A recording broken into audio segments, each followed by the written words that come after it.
whole fleet of them. Look on the ASA. My gosh. They're all going against the wind.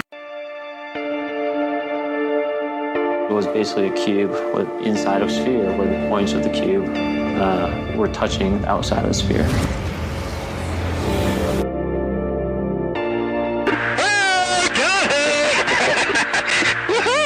Roger. There's troubleshooting machines out here. So this isn't anything that just is limited to the United States.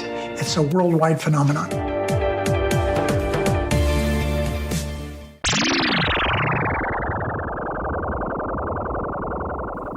Hello again, folks, and welcome back to episode 2 of That UFO Podcast. A massive thank you for downloading, for streaming, for listening to this episode, and a massive thank you to everyone who listened to the first episode. Was totally amazed that so many people chose to listen to the first episode of this podcast.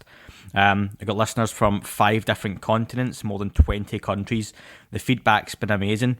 Please keep that coming. It's really going to shape the show each week and allow me to make some kind of changes here and there as well, okay?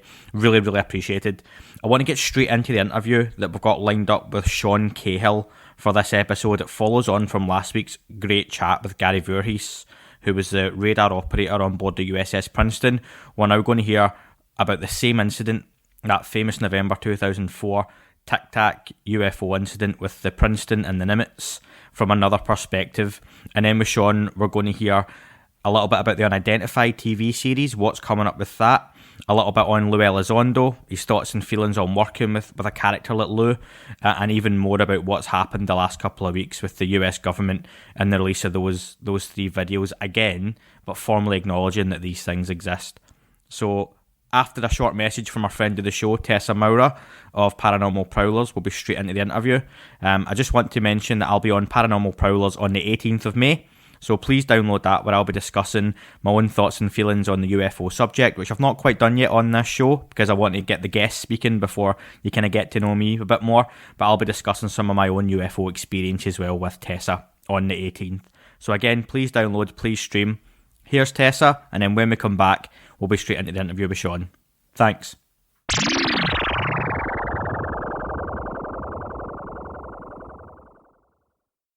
Spooky greetings, everybody. My name is Tessa Morrow. I am a paranormal investigator, an author, and I have Paranormal Prowlers podcast. So be sure to venture on over, check it out. It's all things super scary, spooky, supernatural, paranormal, bizarre and unknown and unexplained. And on that podcast, you will hear several different encounters and experiences and investigations and hear all about haunted locations. And also, besides myself, I have awesome guests that join me from time to time, just like Andy. So please be sure to check out Paranormal Prowlers podcast. Have a spooky day.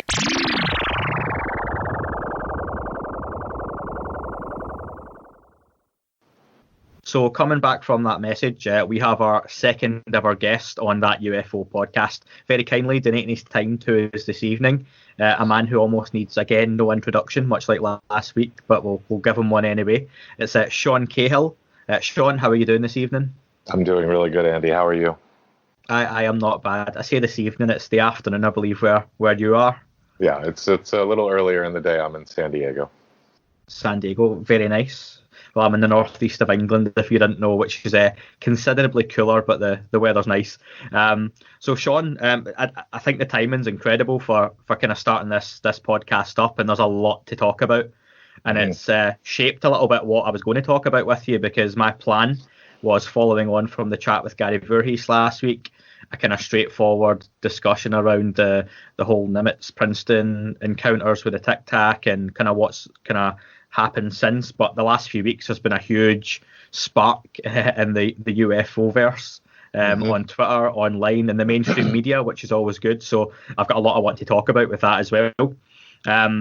So first off, though, Sean, I do want to spend the kind of first part just having a chat with you around the incident that happened on the Princeton with the Nimitz back in 2004.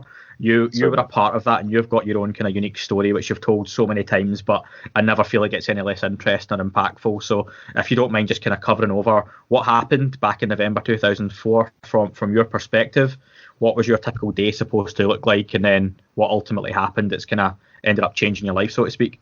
Absolutely. And again, thank you very much for inviting me on your podcast. It's really a pleasure to be here, and it's a pleasure to follow Gary. Gary's a really good guy. At the time that at 2004, at the time of the Nimitz Tic Tac incident, I was stationed on board the USS Princeton as the Chief Master at Arms. For most people, that means the senior law enforcement official aboard. I was also the only law enforcement official aboard, so it wasn't like I had a bunch of guys doing my bidding per se. It was just me running that portion. So I was also serving as a collateral duty. I was serving time on I was standing watch on the bridge as the conning officer and junior officer of the deck. The duties around that basically entail running the bridge when the captain's not around, making sure the ship is steered on course properly, and is attending to whatever the mission at hand is. So during that time, on and off during the week, I was communicating with Kevin Day via telephone down in the Combat Information Center. Kevin being a senior chief, myself being a chief petty officer, we had a different relationship than most sailors might have. Chief petty officers are at the time they went through excuse me, my brain's totally losing all my naval terminology for the moment. An initiation process. So it's a peer review process for selection, and then it's an initiation process to join the chief petty officer's mess. So by the time you put your anchors on, the level of camaraderie, fraternity, and esteem that you feel with your brothers and sisters is just above what most people are used to. So we were able to do business easier. So Kevin was able, in the early stage of this, to call me on the bridge and ask me to steer a different course and do things like that, so he could calibrate his equipment, or he could try to run these to ground and find out if these were real contacts and things like that. Not things that you might necessarily, because of the subject, because they were unidentified flying objects. I believe that he tried in the beginning to try to keep it on the down low per se, and figure out what was going on. Can I just ask then, please, is there that stigma even in that field that these things are, again, UFOs, flying saucers, little green men, strange lights in the sky? Do you not want to discuss that kind of openly in that setting? I would say that I had never had that conversation at any time in an official capacity whatsoever. Those conversations were for long watches where you're trying to pass the time and you were throwing out opinions and things like that. And that was one thing. It was always interesting to find out what other people thought. But in an official capacity, the subject wasn't even acknowledged whatsoever. And it was an unspoken truth that you don't talk about it, that they obviously don't exist. We'd know about it. We're all on active duty, etc. You would have heard something. And everybody's got a rumor. Everybody's got a story. I mean, now a lot of people have a lot more stories, and they're not just rumors anymore, because they're out in the open for the very first time, and it's incredible. Mm-hmm. But I have very good friends who are retired. Who's a very good friend who's a retired Master Chief who was on ballistic missile submarines during the Cold War. And he very casually has told me, yeah, we saw a lot of stuff. There was stuff going back and forth at hypersonic speeds and in and out of the water, etc. But when the sonar tech would ask the chief or the chief of the boat, what do I do? They tell him, log it and dog it. And that meant that was a colloquialism for don't even write it in the log. What it really means is write it down and then line it out, but no one's gonna go through that. So it was an unacknowledged thing that these fast movers, as they would call them, were all over the place. And from stories I've been told, and from a lot of the research other journalists and investigators have done deeper into this, it does seem like this was an open secret in certain circles. Okay. So again, what kind of contact did you see with these? So we know already you've got David Fravor, Commander David Fravor's had a dog fight, for lack of a better term, with one of these things at height, at altitude, and witnessed it doing some incredible things. You've then got Gary Voorhees, who's got the Spy 1 radar, who's picked these things up. He's had to clean it, knowing that there was no glitch going to be on there. He knew it was going to come back on the screen. Again, picks these things up, and similar to yourself, the conversation kind of stops there from an official capacity for him too, that, yep, these things are what they are. What did you see with your own eyes, and what was the kind of chatter at the time? So Kevin had called me up prior to my visual sighting, and kind of, I don't want to say pleaded with me, but he was adamant that I actually go out on the bridge wings myself and look in the sky for contacts. Prior to that, I had been having my lookouts who were stationed on the bridge wings, handling that while I attended to other duties. And so I grabbed my binoculars. I went out on the port side bridge wing, and I was looking forward along the center line of the ship at about 45 degrees. Well, I had been scanning the whole sky prior to it. I told the watches what I wanted. I was out there with them, and I began scanning the sky as well. And I scanned over about 45 degrees off the port bow, and I saw what looked like it was a very clear sky. No clouds, very crisp, very clear. I'm very familiar with the constellations. I'm familiar with the sky above me. I mean, I've been standing that watch for days on end and for years on end, basically. And so I saw a constellation of what was 5 to 7 stars up in the sky. Very brilliant, very pinpoints. And they all began to move in a clockwise fashion, and some of them started moving towards the center. They all started moving together, and they started winking out as they did that. And I'd never seen anything quite like that. There was nothing in the sky to account for that. So I draw a conclusion based on what Kevin was asking me to look for, that having seen something move in a fashion that I've never seen anything before or since operate like that, it seems to coincide with what Kevin was seeing on the radar scopes. So when people ask me, did you see the Tic Tac? I'll never know. I'll never know exactly what I saw. It's just, I just have my eyewitness account of those lights moving in the fashion that they did. Sure. And I turned at the time to the lookout that was with me, and using an expletive, I said, did you see that? And he said, yes, Chief, with his mouth agape. I believe I went inside and called Kevin and told him what I saw. And it was pretty incredible, but the watch just continued throughout that night. I believe it was the next morning that I finally was interested in the subject, and at breakfast I saw Kevin and his another radar operator, Chief Petty Officer, that was with him. And I said, what do you have us chasing around up there? What the heck was I looking at last night? And Kevin just had this huge smile on his face. He's got the most charming smile if you've ever seen him light up. And he just kind of giggled and turned, and his the other chief told me to go look at my effing email. And I went in the back of the chief's mess to our SIPRNet, which is the secret access network.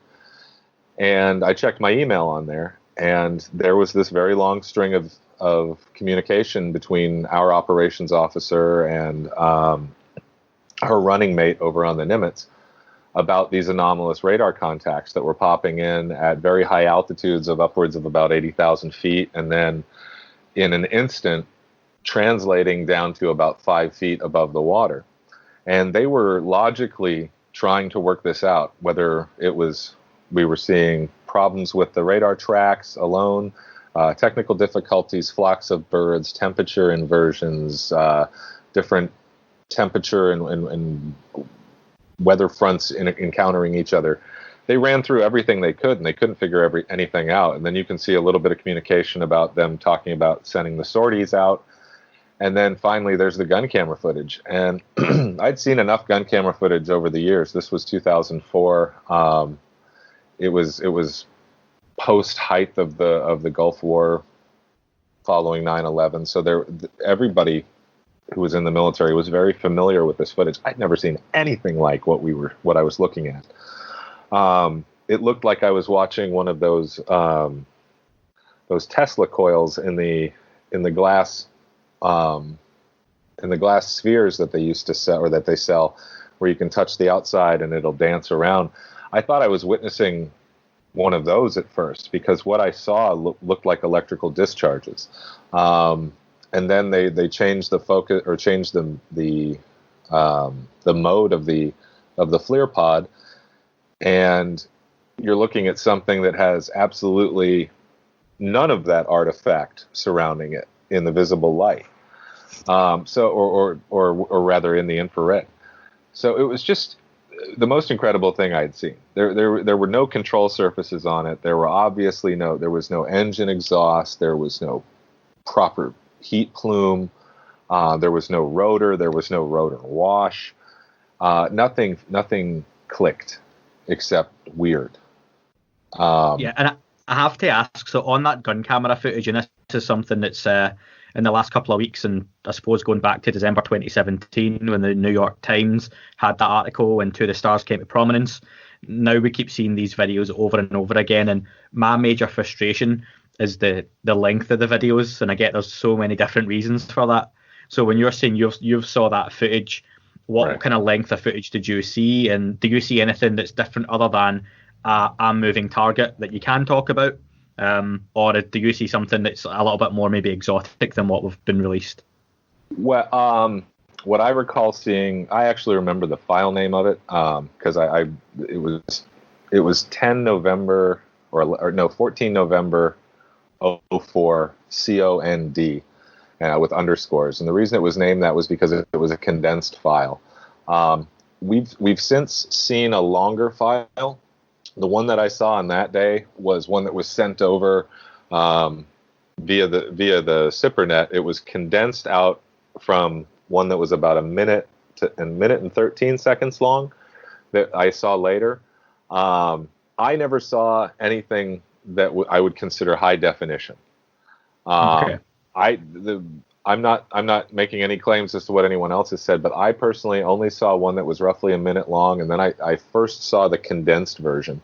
So, and what the condensed version was they had taken each phase change or each change of operation that the aircraft had gone through, and clipped those out and put them into one smaller video that they could get over to us over our limited bandwidth during that time, because we were at sea.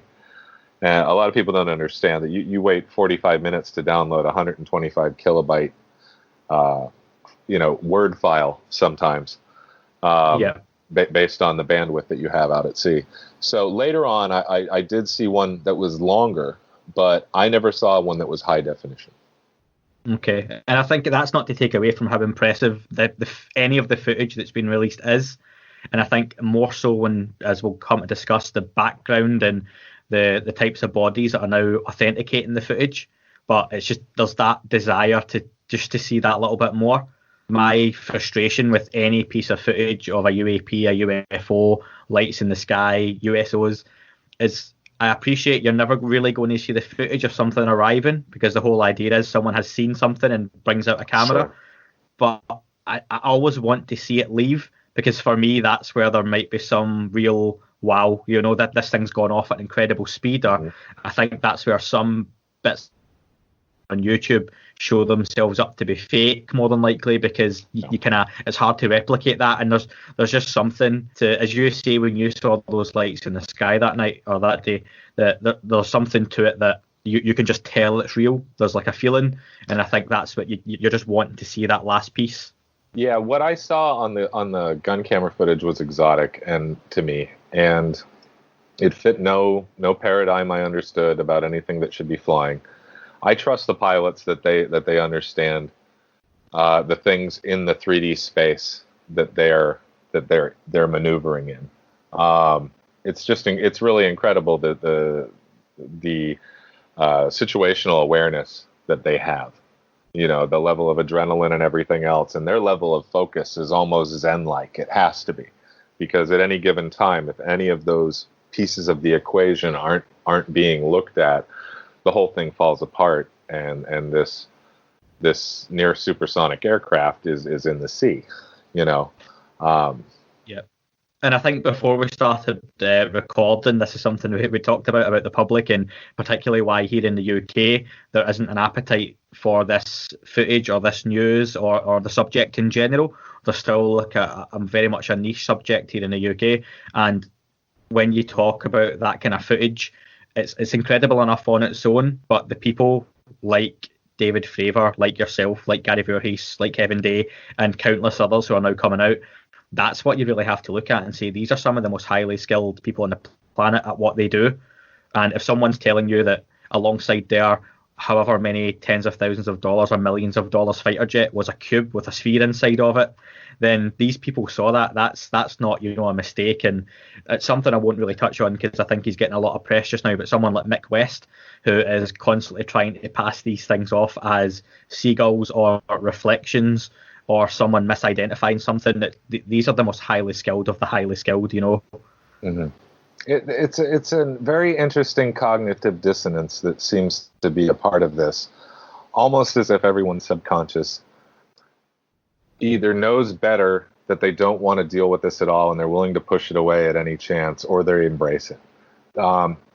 It's hard to find a lot of people who maintain an absolute objectivity in this. I find myself having a hard time myself, because the more evidence I see, the more I'm convinced there's absolutely something strange afoot. I try really hard not to speculate at all about the origin of it. I'm willing to if that's, you know, what we're discussing at the time, but when I'm forming my worldview, it's not a piece that has to go into it yet. Because I realize that it's just how hard it is right now to even have the conversation that this is exotic, that this is beyond what we're used to. And folks like Mick, who I personally used to, since we brought him up, used to hold in great esteem for his what seemed to me logical nature. And I won't say skeptical, because these days for me skeptical kind of carries a negative connotation to it. It seems like we have a lot of professional skeptics who are really just contrarians in disguise.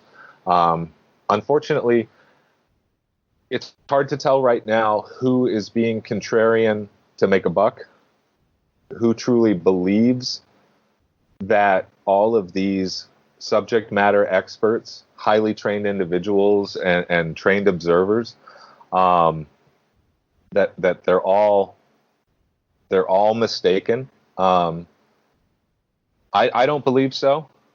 You know, I've got my own anecdotal evidence. I've got my own validation about certain things. And obviously I've had conversations with folks that not everyone is privy to at this point. But the idea that we would perseverate on these, frankly, opinions, but I'll grant them the name of hypothesis. But if we're going to perseverate on these different hypotheses, that's not research. If that's your hypothesis, write it down, set your argument aside. But how about you come over here and with the rest of us and let's try to figure out what it actually is. Because the proof for all of the things that Mick represents don't pass muster either. You know. Yeah, and I don't know if you're familiar with Jason Gleaves, if you've heard the name. No. He's based in the UK, and he's someone who only in the last couple of years he's released a couple of books. And the reason I like Jason Gleaves' approach is he used to do analysis and photography. Mm-hmm. And his first book is released on UFO, basically unidentified craft. And he basically goes through famous pictures and not so famous pictures and breaks down why they are unidentified, or why they are a flock of geese, why they are nice. a flight. And it's so objective. There's not one mention of this could be aliens or this could be this. It literally leaves every piece at it's unidentified, which is amazing enough in itself, and it tells you why.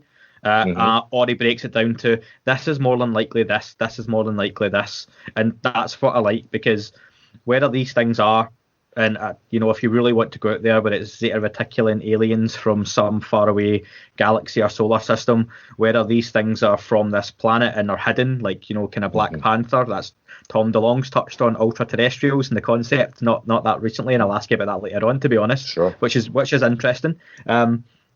There's a lot to this, and even breaking it down to whether this is US, Russian, Chinese, Scottish. Some government has this technology that has now, as Luis Elizondo and Chris Mellon have just came out and said on Glenn Beck, it's not generational leaps. This is leaps beyond leaps beyond leaps. It's fascinating regardless what it is. But as you say, there's then the other side of things where it needs to be something. It needs to be an absolute. And watching some of your recent interviews, I think you've said yourself, the phenomena isn't necessarily one thing. And that's something that over the last couple of years I've kind of came to basically decide on, that, do you know what, this isn't just a race coming from a planet potentially to this planet and visiting us for a reason. There's a lot to this. As Tom DeLonge, who I put a lot of eggs in his basket, to be honest, that some of the things he knows and what he says, as fantastic as some of it is. Again, he's been privy to those kind of conversations that I would just love to hear like a 100th of. There's something to this, but there's a lot to this as well, and that's where they're kind of drip feeding this in. Can I just take you forward on that? So you have this incident. Is it right to say that from then 13 years pass before you really get involved in the subject again, or is there anything in the meantime that keeps you kind of in that loop, but maybe quietly? Up until that point, I had been, I think, what we would all classify as kind of a casual believer. I thought that it was, in general, the subject that there's something more to this existence, and that there was something more to what people were seeing when they described UFOs and other certain paranormal phenomena. My opinion was that it was entertaining. It was probably real. I'd seen some neat stuff in my life, some pretty weird stuff on a few occasions, but I was a rational person who was able to always find a rational argument to explain it away. Still was interested in telling the stories here and there. But in 2000, after the Tic Tac, we're just referring to it casually that way, I became a complete disbeliever. I actually went from being someone who, though I'd turned my back on the Catholic faith that my family had pretty early on in my teen years, I was still a very spiritual person. And I know that a lot of people kind of get turned off when folks make those distinctions. But to me, spirit has a lot of meaning in the idea, the meaning of the word, spirit, breath, etc. That I believe that there's something more to us than just flesh and blood, and that we were meat machines.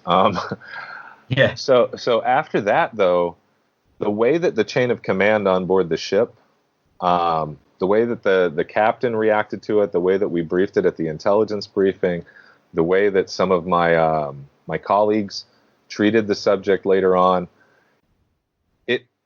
it led me to believe that this was a problem that was already taken care of. There was no sense of urgency. So that feeling coming to me made me believe at first that this was probably a black program or something like that.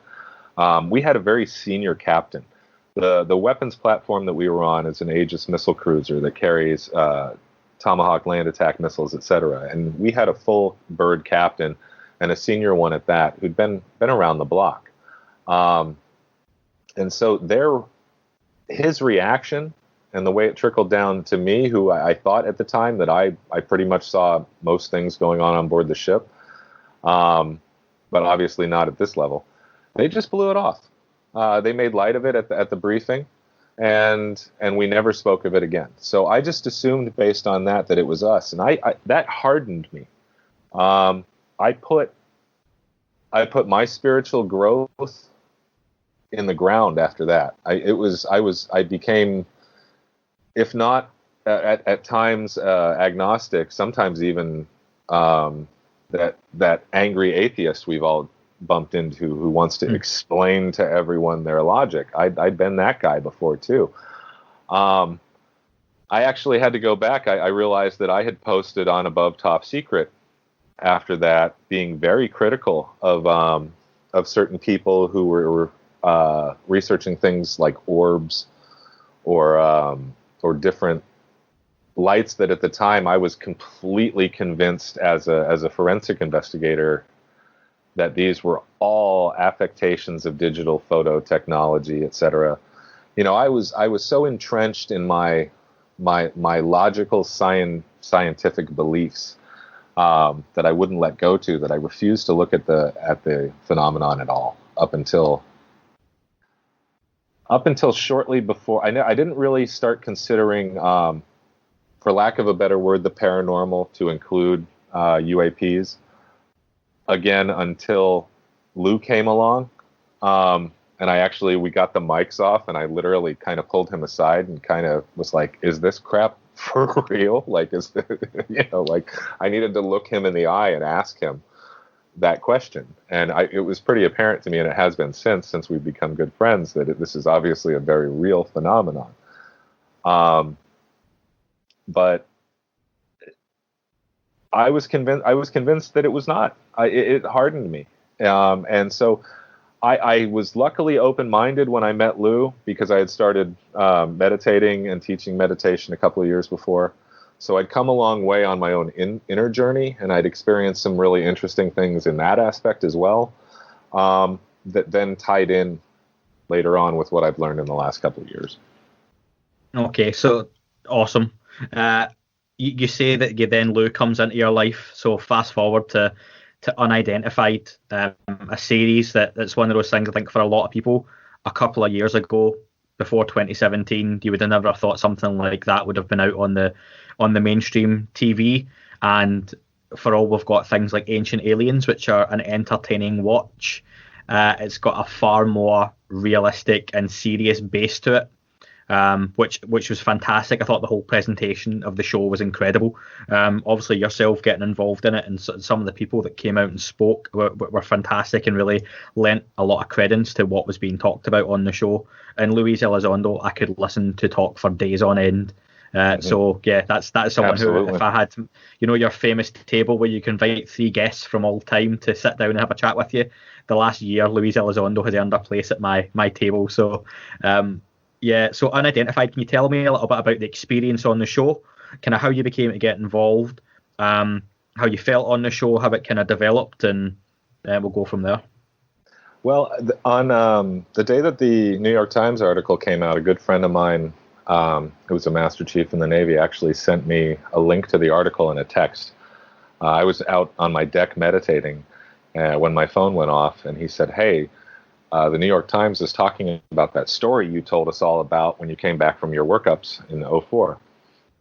And so I clicked on it, and I was blown away. First of all, it took me about 40 minutes to read the whole article, because I kept having to stop and kind of look around and pace back and forth. And I went in and talked to my wife, and I was very giddy, but I was like, holy crap, they're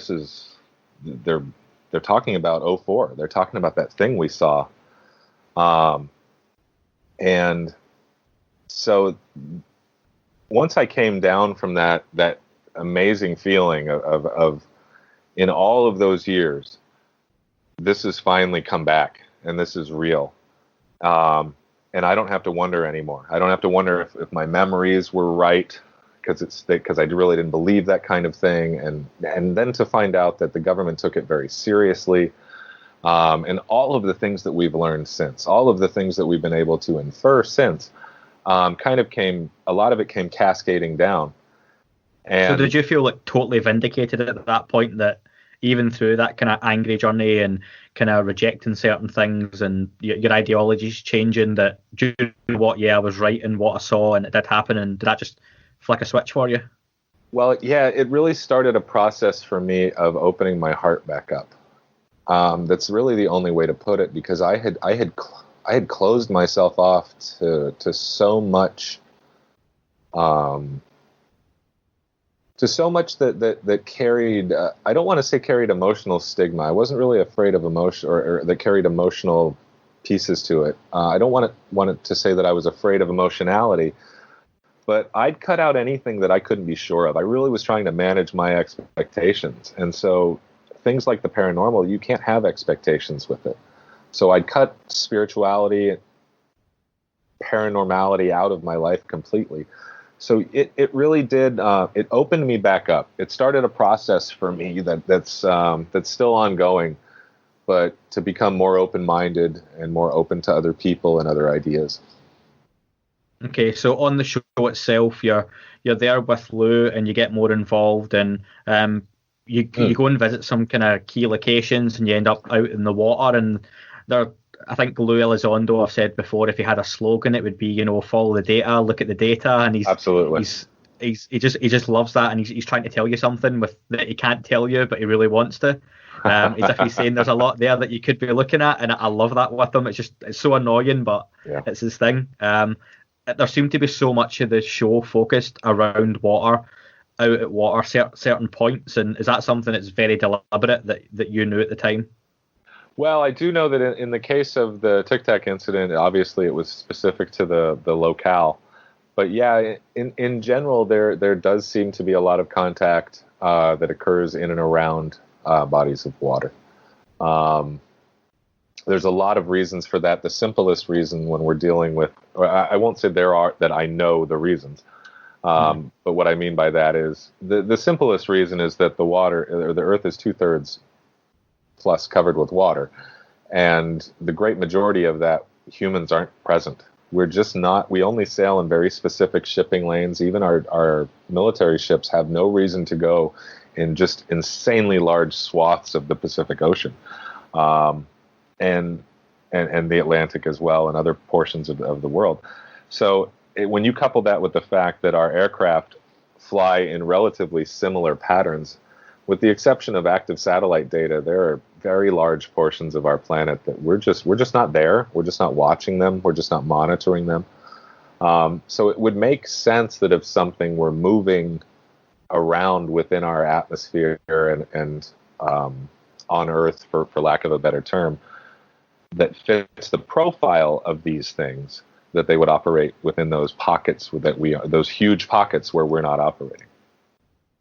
This isn't to take a massive leap from what I'm hoping is a very grounded conversation we're having, despite the subject, but would you put a number or a percentage on the chances of these things having some kind of residency or base underwater, or you don't want to say underground bases because God, that sounds a bit out there, but I draw my data from all over the place. We can't be sure as to all of the data that's out there as to what's 100% accurate and what's not, but I've also had the chance to vet some of it from people who are at least second or third generation away from the originators. But the U.S. government did a lot in the area of remote viewing up at the Stanford Research Institute, and then at Wright-Patterson Air Force Base.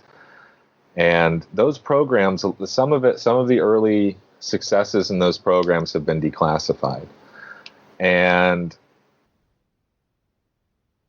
if you take the data that what we would all call regular, normal, objective data that they were able to identify was accurate from these remote viewing programs, the intelligence gathering tools that they use, the ability to find some downed aircraft, to zero in on lost munitions or kidnapped victims, and the successes that they had with that. If we're going to take that at face value, we have to take some of the more fantastic data at face value. And some of that data, while it was done in a unofficial capacity, was done by the same talented individuals that were having the official successes. So when we talk about a presence, it seems obvious to me. If it were announced suddenly by competent authority that there was a presence here, it wouldn't surprise me at all. Our history speaks of something greater than us that keeps dipping in and out of our destiny over and over again. And I think that's something like a Bob Bigelow could, no matter what you think of him and his background, and someone who has put a lot of his own cash into the subject as well, as secretive as a lot of that work can Yeah, as secretive as a lot of that work can be, he has said himself, again on mainstream interviews, the famous clip is out there of where he interrupts the reporter to say, yes, there are alien civilizations on this earth under our nose, and as to quote him, he doesn't give a damn that people think that about him. And so you're very much along those lines as well, that it's more than possible.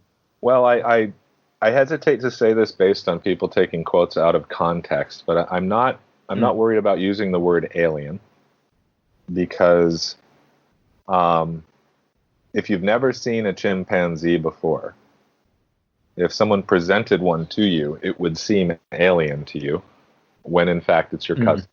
So, that said, it would not surprise me if a great deal of the things that we're interacting with are of a kindred genome. It always makes sense to me that we start here with what we're interacting with. But again, looking out into a vast universe, it's completely within the realm of possibility that being at the bottom of this gravity well, that what we are encountering is something with an advanced technology from another locale in this universe. And at the same time, we do have to entertain things like Tom DeLonge's idea of ultra-terrestrials, which also fits in with our folklore. It fits completely in with our folklore and with the experiences that I personally think most of us have had. I think most of us have had some kind of paranormal experience in our life. And in fact, I think that if we sit down and examine it objectively and just say, maybe I'll write down everything weird that's ever happened to me, everything that I couldn't completely explain, we might have logical explanations for it. I have the logical explanations that I have applied to almost everything weird that I've encountered, and I've encountered a slew. But I think that's because we have to see these things on kind of a spectrum. We have to see them from a spectrum of everything is completely opposite of what we've been taught or indoctrinated in.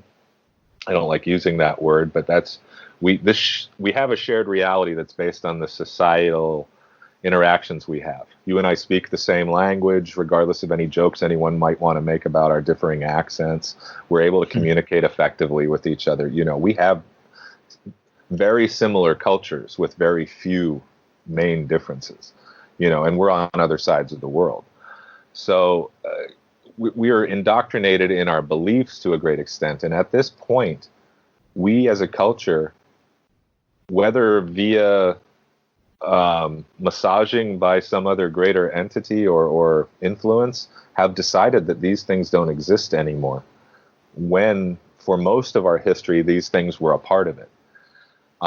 You mentioned shows like Ancient Aliens, and we have to move the conversation away from where we're willing to make it giggle worthy, because a show like that is a wealth of true information that is unfortunately has the same trope thrown at it every time. You know, where's this toothbrush from? Well, it must be aliens. You know, I don't mean to make fun of them, but everything isn't aliens, man. You know, we have to get away from that idea. And there's a general large picture to this that I think we're going to find isn't one thing. It's not just flying saucers, and for the people over in this niche, it's not just ghosts, and for the people over here, it's not just this strange thing that you can't explain. I think the big question that we have to focus on in the beginning is what ties all of these things together. Well, obviously we have to acknowledge that these things are actually occurring. Yeah. And set some kind of baseline. Well, if these are occurring, who gets the microphone? Who gets to tell their story? Because unfortunately, it's also been a subject that attracts storytellers, whether they're telling the truth or not. And everybody can't be accurate.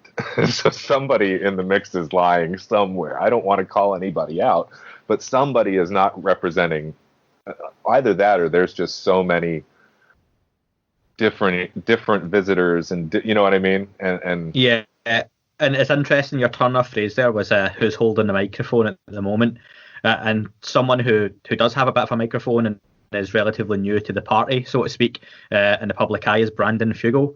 who is the proprietor of Skinwalker Ranch. Personally, I've watched half the shows in the UK because it came on later here, but I was watching it over other means, let's just say, just due to my interest. And when I compare that to the Unidentified is such a grounded tone to it, where it was serious, and guys like yourself, Lou Elizondo, even Tom DeLonge is fantastic as his background is and eccentric as he can be. He's a really clever, intelligent guy. Incredible. Yeah. I get the feeling with Skinwalker Ranch, it was almost the Kardashians version of it. They're almost playing characters at times, and I don't know if you've seen the series, but there's a tone to it where I love the subject so much, but it's almost like that's not the first time you've said that line. Like they've almost told them, stop, say that again, but can you look at him when you say it? And I love the subject, but that someone is holding a very pertinent microphone just now. Yeah, I haven't watched it. I'm very familiar with the subject. I've done a great deal of research up into when the ranch changed hands. I'm familiar with the other documentaries that have been done on it, especially the incredible work by George Knapp that Jeremy Corbell produced. Yep. But I've also had conversations that aren't that I kind of guard the subject of Skinwalker Ranch only because before the TV show came out, I had been involved and asking a lot of questions. And so my data on it is a little bit, I don't want to infringe on anything the show's trying to do, but I will say this: if you're saying that that it appears, I don't mean scripted, but if you mean that like it looks a little wooden in the delivery sometimes, I can say this: it's really hard to be on camera. It's really hard to be genuine on camera, and we worked our butts off during the time that I was involved with Unidentified. The showrunner Anthony LePay, the producer Jessica and Lou and everybody worked so hard to maintain authenticity. So anytime it seemed like we were acting or that we were wooden, and when I say it seemed like we were acting, there's a really fine line in between let's go tell this story for the 100th time and make it seem authentic and being authentic. Because maybe the authenticity of the moment is I don't want to tell this story again. So there is, and for some people, there's a fear that comes out.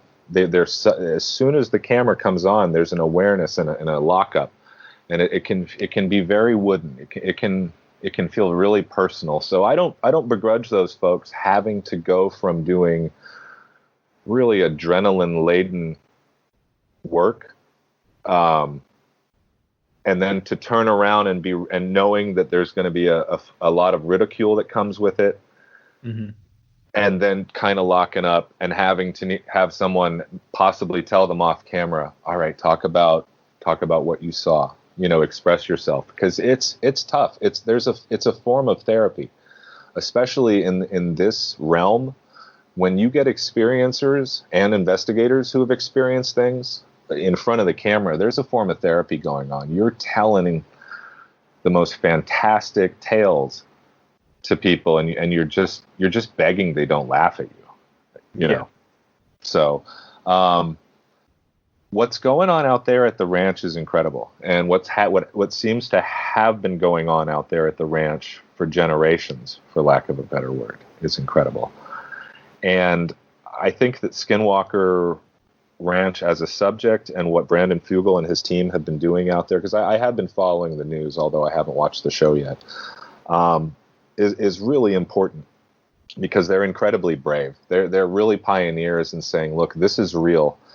Brandon's willing to obviously invest literally in it, but all of these people have invested their lives and their reputations in it.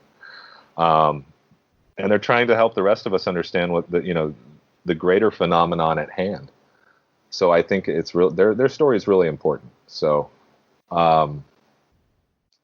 I think that it's telling as to where we need to go with this. I think we need to look back in our traditions. I think we need to talk to our elders. I think we need to talk to our indigenous people who have not allowed their traditions to be destroyed by the influence of Western culture, and also our indigenous people that have been able to maintain their traditions even in the face of the onslaught of Western culture, that actively were able to archive them or hide them. I think we need to turn to those folks and to include our Aboriginal cultures throughout Europe and Asia, Africa, Australia, all of them. We need to turn to all of our cultures and say, hey, how long has this actually been around? What are we dealing with here? It's not a subject that's going to be solved by any one entity or government. A lot of people focus on the fact that this seems very American-centered.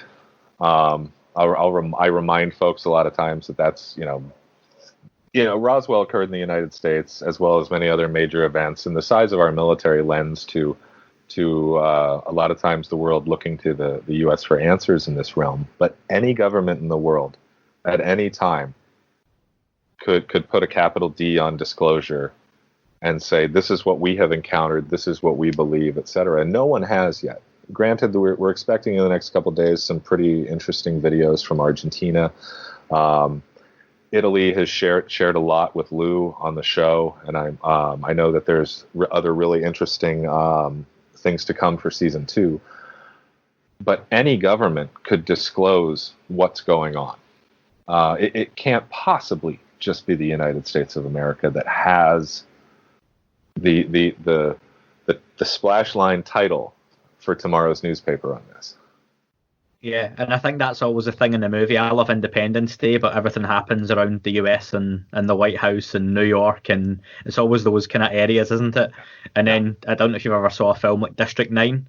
Yes. Where it's the whole premise is, do you know what happened down South Africa over the slums? And it's just, right. It's a fresh premise. And like you say, everywhere's got their own story with this. And do you know what you touch on season 2, just before I move on? Season 2 is apparently coming soon. Here in the UK, it's kind of hard to find information on, but am I right in saying Unidentified should be coming late May? And is that something you've got any involvement in series 2? I don't have eyes on anything down the road when it's going to happen. We, at least from my perspective, we fulfill our part, and then we wait to see the final product. I've been involved in a couple of aspects of it, but I'm not sure how much that's gonna focus, because this subject really evolves with the moment, and that's something I think a lot of folks don't understand, and I had to come to grips with early, was that this is based on reality. This is not a show about something that happened before. This isn't reality TV. This is a show about the reality that we're all living in the now, right now.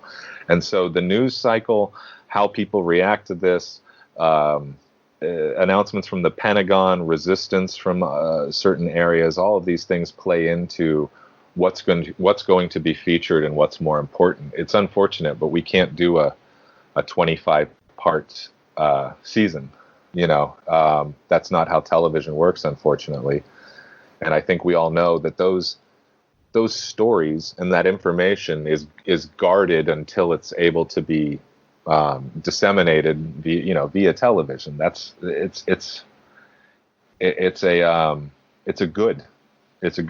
goods and services. It's how things work. I know that we're dealing with a gray area here that people consider to be truth, but it's I think that the next few years are going to be incredible. I think that the amount of participation from foreign entities, from individuals who are coming forward who have a great deal of gravitas and really, really heavy influence, who are willing to talk about this, is really going to shift the subject. You know what? That was going to be my final question, okay, which is still a little bit away, so I hope you've got enough time. Where are we in 5 years on this subject? Because when that article broke, December 20th, 2017. Yes. Here we are 2.5 years down the line, and so much has changed, but there's maybe a frustration that not enough has changed, and that's obviously an individual thing, or maybe not changed at the pace we wanted it to. Where are we in 5 years' time, in your opinion?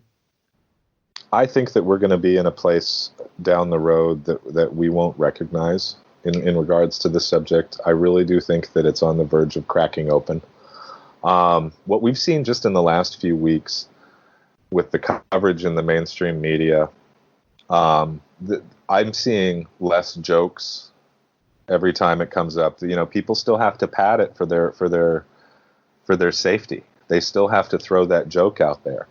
That's a thing that we do normally as humans. That the idea of, hey, get a load of this is really us saying, do you approve of this behavior? Because I'm willing to laugh at it if you are, but if not, we're just checking. We're checking other people for how they feel. We've just a year ago, I couldn't have this conversation at all with close friends, family, or loved ones. It wouldn't have been taken seriously. Even in and around the time that when I returned from Mexico from filming, it wasn't taken seriously. Showing people pictures, talking to them, telling them what I'd learned from Lou. It was still in one ear and out the other. It was put up there with ancient aliens. It was like, oh, well, that's not real though. You don't really. At the end, it would always be, do you guys believe that? And I would always say, there's no that to believe. That's what occurred. And then they jump to the aliens part because they have to invalidate it because it opens too many cans of worms for a lot of people. I think we're cracking through that. I think that as more and more people are turning to each other and going, do you think that's real? And the other people are turning back and going, yeah, man, I've been watching this for a couple of months. You should see this thing. Have you watched this show? It takes time for these things to get into the zeitgeist. Nobody deals good with having the wool or the carpet pulled out from under them on their beliefs all in one go. And this doesn't even touch upon personal beliefs and religion and what, if this is beings that have, say, who cares who they're related to, first of all, at the moment. But if these beings have more control over the environment than we do, whether it's through advanced technology or levels of consciousness that we don't fully understand yet, that's scary stuff. And none of us so far can provide direct evidence as to whether these are the good guys or the bad guys. And if evidence that we've seen so far, nature's red in tooth and claw. Everyone has an agenda. There is no one that has a level of control that doesn't have an agenda that goes along with that, or a set of beliefs. And we don't know anything about the phenomena's objectives, intents, moral beliefs. And the only people that we can get that information from are people that have very fantastic tales about how they attained that information. There is no open communication between all of the rest of us and the people that are So would claiming. you say... Go ahead. Yeah, so you don't think, and it's that easy thing, that there is let's just hone in on the US government because it's the main one, I suppose, in this sense that there's a small part of the US government that even the president doesn't get access to, that's probably a good thing. That a couple of people sit around a table, like an MJ12 type group, and they know. Do you think even at that very highest level, there's still so much uncertainty in the subject? The indications I've seen is that there is no that whatever conference room and conference table that may or may not have once existed to govern this subject has gathered dust and no one's meeting anymore.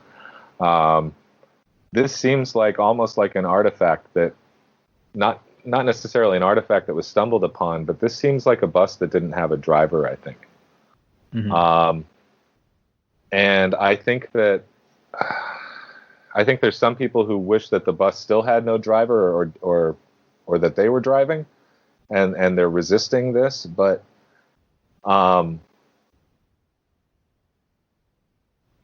it's really hard to tell. But the indications to me are there doesn't seem to be anyone that's actively in charge of this that I can that I can pull out of all of this, and or that there doesn't seem to be one person to go to for answers. The history of it speaks that at the executive level in our government, that the briefings aren't always there, or may have stopped at some point in the recent past. The reasons behind that, I don't know. I'm piggybacking on the shoulders of giants and their research, but one thing that I do know is that this is going to take time to get into people's heads and to be safe for them. And I think that we're going to have to be patient. I think that unfortunately what a lot of people who are directly involved in this, people who consider themselves ufologists or even hardcore involved fans and things like that, we get addicted to the information.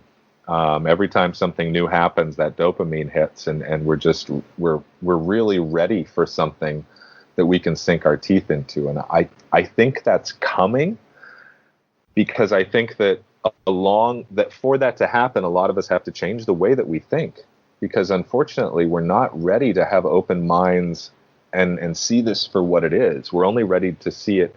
Even a lot of the seemingly open-minded people in the community, they know what this is. They're sure who it is, where it's from. And as I'm fond of saying, we can't all be right. If we are, I'll shut up. I mean, but man, it's like Star Wars out there, you know. Yeah, and that's true. We can't all be right, but everyone can be wrong, which is where there's I suppose a danger. That's true. Yeah, just like we only need one of these things to be real, for the phenomenon to be real. Yeah, we can all be wrong at the same time. Yeah. And there's a lot of really good theories out there, but as you say, even the people who I would throw my weight behind and really follow just now, like I take it you follow Deep Prasad on Twitter, who is someone who's kind of exploded on the scene, and he's a young guy and seems like he's got his fingers in so many different pies out there as well, but even he's got some really crazy theories and ideas. But he says that himself, that, do you know what, this is just what I think. But do you know what? There's a logic behind what he says and a reasoning, and he's not pushing it on people that this is what it is. He's not selling a book with the title, these aliens came and stole my car. I've had the pleasure of having Deep at my house, and we've had dinner a couple of times together here in San Diego. We filmed a documentary together last year that I don't have any information on it right now, but we're still under NDA on it. So that's all I can say is that we filmed it. But Deep is a very, very insightful young man, very intelligent young man. I had a really good time. I don't mean to young man him like that. I'm an old guy. Yeah, I feel young. I'm 34, but I'm calling him a young guy. But I think I was one of the first to properly follow him on Twitter as well. I was early on the bandwagon. Congratulations! When I first saw, I'm going to be one of those guys there going, do you know what? I was one of the first to follow him. I sent him a direct message when he used to get those, and he didn't reply, but I'm sure he saw it. He's a busy guy.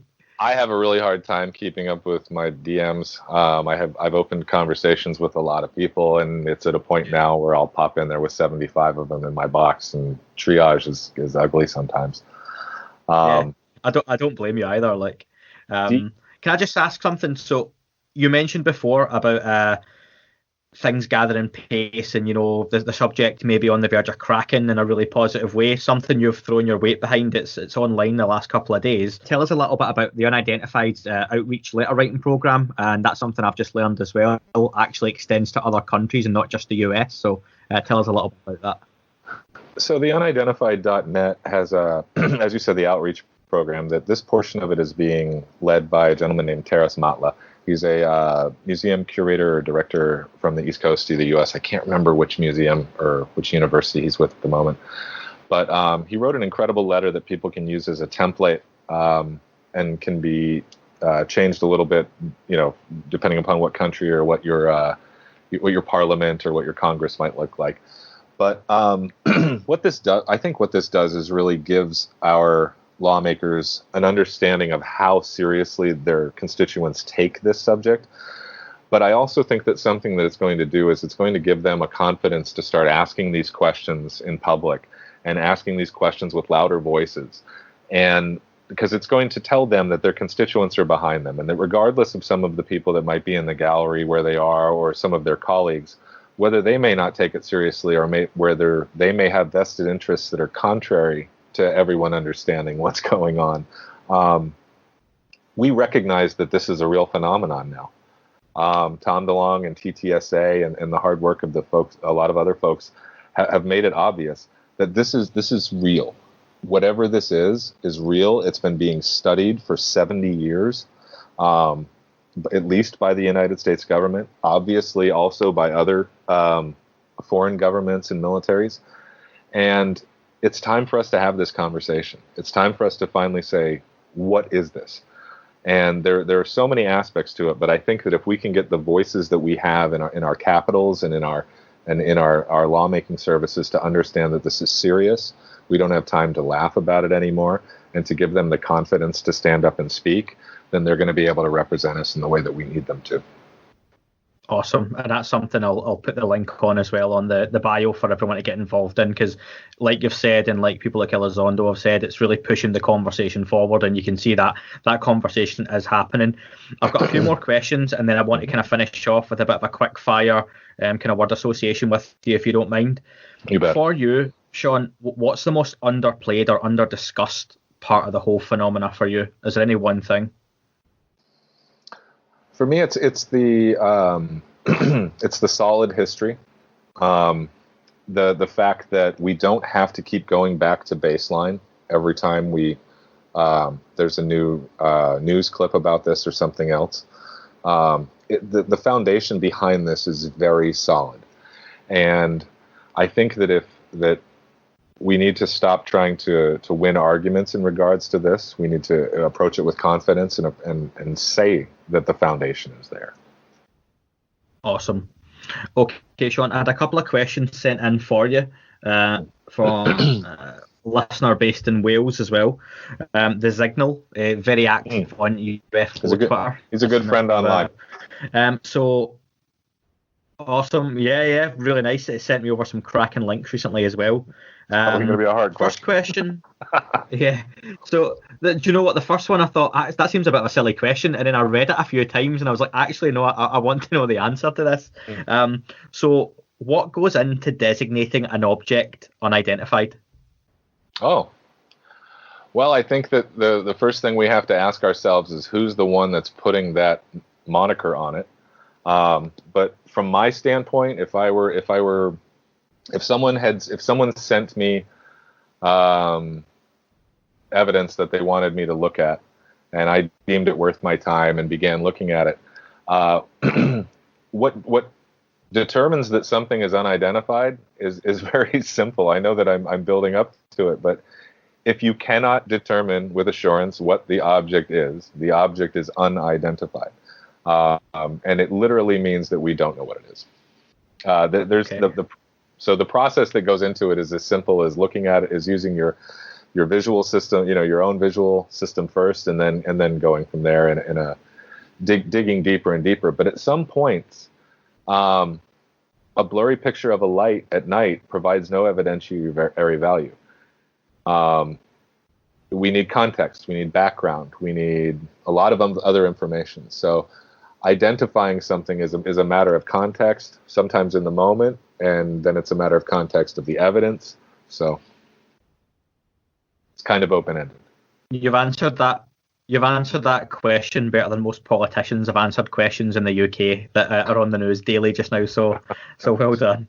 And he also asked a question. So looking for how you personally find some solace in troubling times is how he worded it. Well, number one, I meditate. And for a lot of people, that's still kind of a foreign word. But what meditation really is providing yourself the time to sit down and to focus on something that in most cases lacks a great deal of meaning. So you can let your brain shut off for a little while and and remove the accumulation of a lifetime, I think is the best way to put it that fits for anyone of any faith. You don't need to be any specific religion. You don't need to have any special training to sit down and try to remain alert while not necessarily thinking or grasping the thoughts that are constantly going through our minds. And for me, when we do that, we find that there's an underlayer to us that is already at peace. And so then when things are challenging, we can look at those challenges as the adventure that we're on and less as the personal attack that life can often feel like. Awesome. So that moves us nicely into the kind of word association. I've done this with Gary on the last episode, and it was really good. So it can be a couple of words, first thing that comes to your mind, or a few sentences, or if you want to go in a bit more, you can. But I'll change it about a little bit because, like you've touched on meditation, interested in your thoughts on CE5 and Stephen Greer, obviously having recently released a documentary. Well, CE5 in general to me is just, to me personally, it's a simplification and rebranding of what a lot of people call channeling or mediumship. And I think that if people are interested in CE5, they should also do a little bit of research into mediumship and channeling. Because if they have trepidation about it based on what it's named, they should just take it a little easy. As far as Dr. Greer goes, I acknowledge his incredible wealth of knowledge and his incredible catalog of evidence that he's brought forth to people, the Disclosure Project, etc. I'm not a fan of branding of any kind in regards to this. So my feelings also stemming from meditation are that people be careful when involving very strong emotions and expectations and things like that, because we can mislead ourselves. I'm not debunking anything. I'm not saying that any of these protocols that people represent or that they may be selling, whether they have validity or not.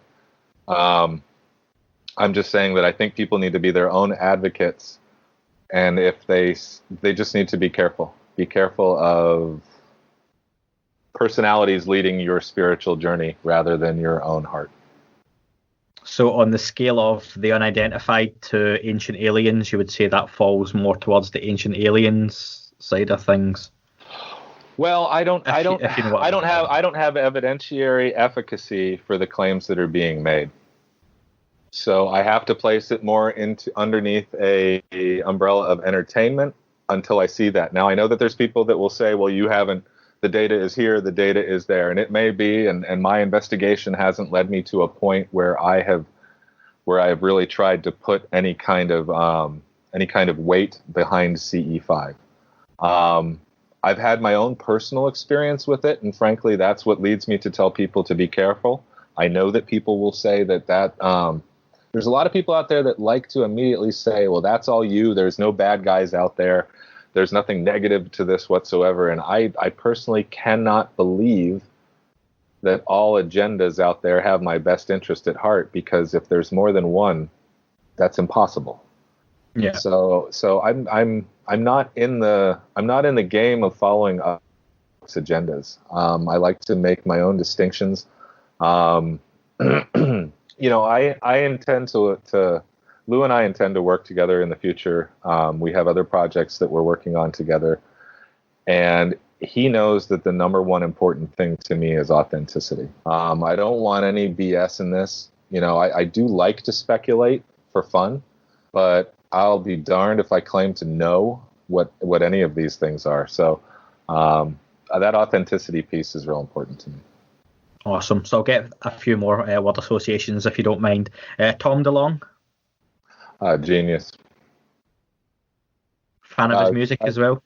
It's funny. I like a lot of his music, but I had a roommate when I was in Guam for a few years who incessantly played Blink-182 when they first came out, to a point that it was the only, I think Heavy Petting Zoo was the only, I think that was the record, but it was the only one that he played.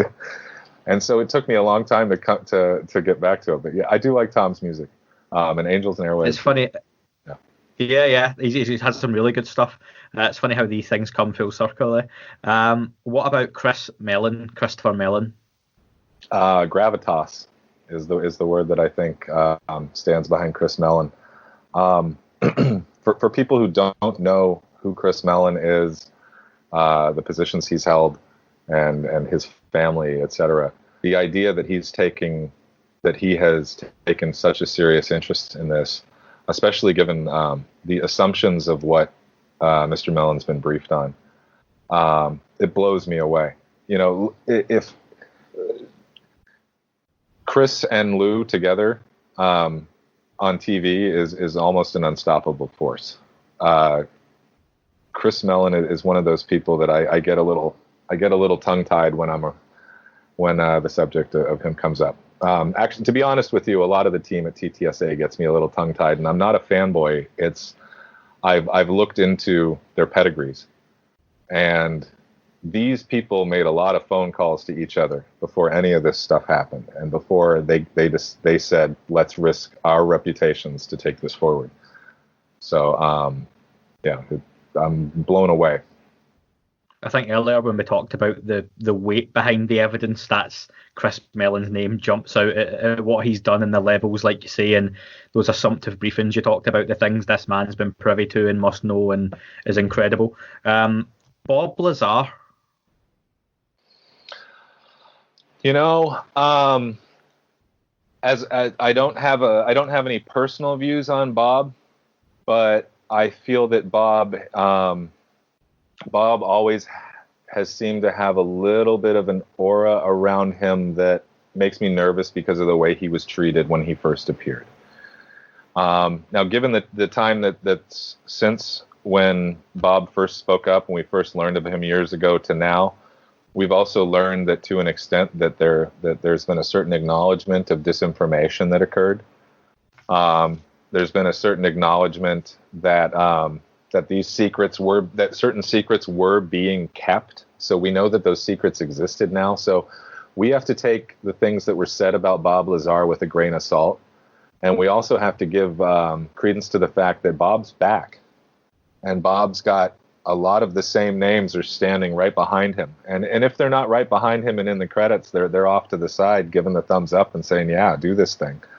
So that says a lot. Now, whether Bob has the whole truth and nothing but the truth, again, I haven't seen anybody who's holding on to the whole truth yet, and I don't know it either. But my instincts tell me we've got a lot of people holding a lot of different pieces of it. Okay.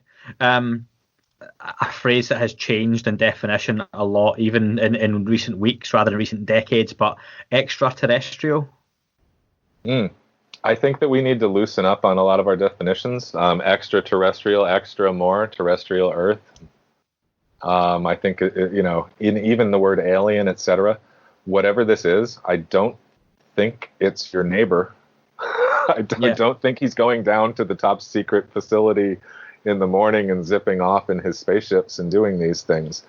So whatever fits, extraterrestrial, ultra-terrestrial, alien, it doesn't bother me, but I think we need to be ready to pivot once we actually find one that we can agree is one.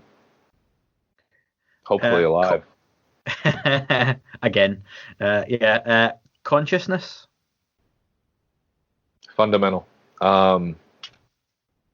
The only thing that all of us can know is that our consciousness exists. I'm taking it on. The only thing I take on faith is that you're real too, because I can't prove it. So our consciousness and how we curate our own personal consciousness, what we allow into it, how we express it, and our interior state, I think are the most important things in our lives, period. Awesome. And two more, if you don't mind. So I'm going to say Mars, and I mean the planet, not the chocolate bar, but is there anything to that? I think it's definitely worthy of further study, but if we're talking about in regards to this phenomenon, there are anomalies that need to be looked at. And again, there are lines from those anomalies that we can see that can be drawn to some of the intelligence data gathered casually by the same remote viewers that were being utilized by the government to do real life intelligence work that people's lives depended on. So it's an easy thing to throw water on, but this, again, the same folks that were finding the downed aircraft were finding a previous human history piece to Mars. I can't say whether it was real or not, But again, we all have to consider that if you're able to find a jet that's crashed, and then you're saying there's something really interesting on another body in the solar system, perhaps it deserves a bit better look.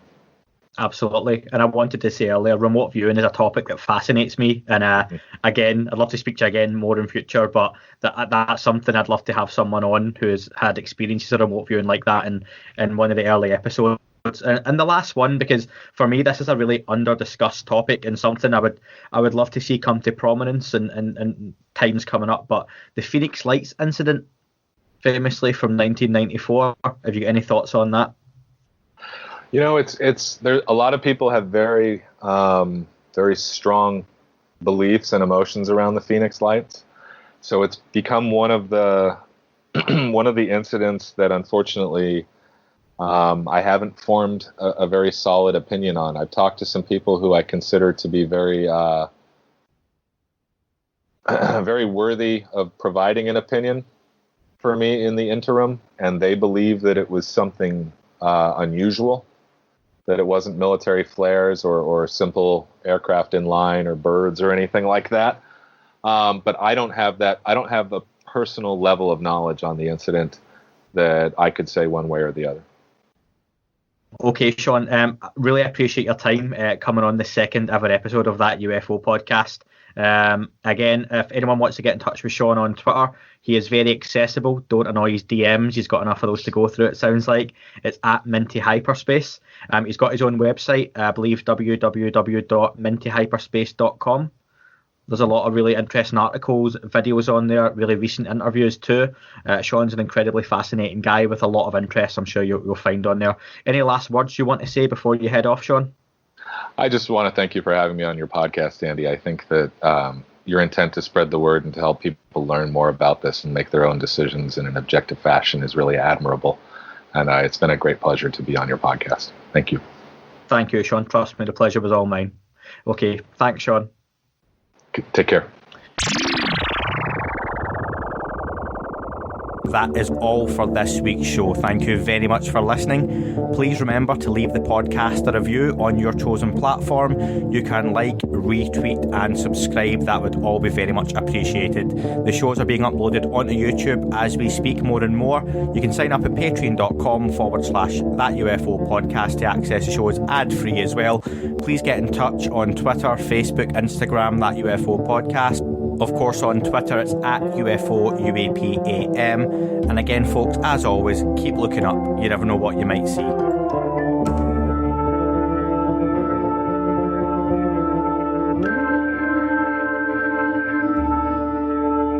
It wasn't a tic-tac and not quite a saucer, more like a hubcap designed by Chaucer, a little baroque and quite steampunk, like Alice was playing bass for the Parliament of Folk. The little fucker hovered right outside of my window, and when I shoved out the screen, he made it an issue. I don't think he expected me to see his ass, but I'd had some champagne and smoked a little around.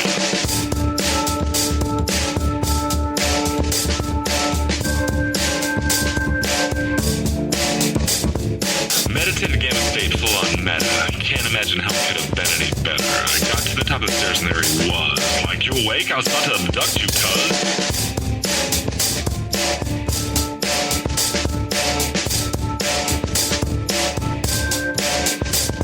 I jumped back and nearly kissed myself, and I climbed out the window after the elf, and I woke up in my bed and there was something on my head and everything was weird and everything was red. And I called out to my boys. They thought this was noise. They thought it was a dream. They thought it was my toys. They thought it was my problems, and they think I should seek therapy, and I don't know what to do because it doesn't really scare me.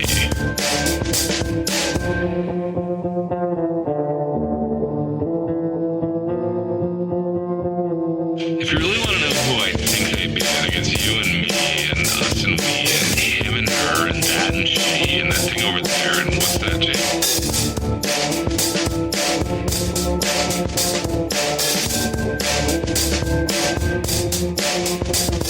But for being serious, open your mind, consider your heart, consider time, consider your space, consider your lies, consider your life, consider your eyes.